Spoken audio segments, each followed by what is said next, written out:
বাংলার ক্রীড়া প্রেমীদের জন্য বিরাট সুখবর। বিশ্বের দরবারে বাংলার খেলোয়াড়দের তুলে ধরতে বড় সড় ঘোষণা করলেন নিষেধ প্রামাণিক। ন্যাশনাল হোক বা ইন্টারন্যাশনাল পুরস্কার জিতলেই মিলবে কোটি কোটি টাকা।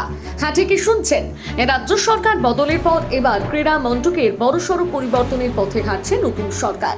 আর সেই পরিবর্তনের প্রথম বড় ঘোষণা করলেন ক্রীড়ামন্ত্রী নিষেধ প্রামাণিক।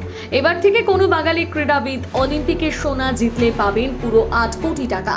আগে সরকারের আমলে যেখানে অলিম্পিক স্বর্ণ পদকের জন্য পুরস্কার ছিল মাত্র 25 লক্ষ টাকা, সেখানে এক লাফে পৌঁছে গেল 8 কোটিতে।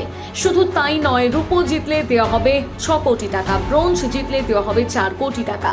আর শুধু অলিম্পিক্সে নয়, এশিয়ান গেমস, কমনওয়েলথ গেমস, বিশ্ব চ্যাম্পিয়নশিপ সব ক্ষেত্রে পাচ্ছে পুরস্কারের অঙ্ক।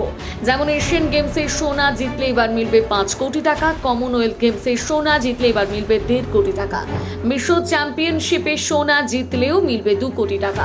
এবং শুধু পুরস্কার নয়, আন্তর্জাতিক স্তরে পদক জিতলে চাকরির বড় সুযোগ দিচ্ছে সরকার।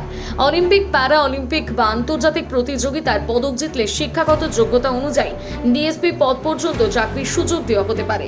এমনকি বাংলার প্রত্যন্ত এলাকা থেকে যাতে প্রতিভা উঠে আসে, সেই জন্য শুরু হচ্ছে জেলাভিত্তিক ক্রীড়া মহোৎসব।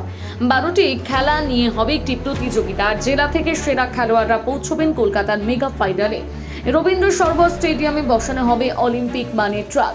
আর যুব ভারতের বাইরে বিতর্কিত মূর্তি সরানোর সিদ্ধান্ত নেওয়া হয়েছে।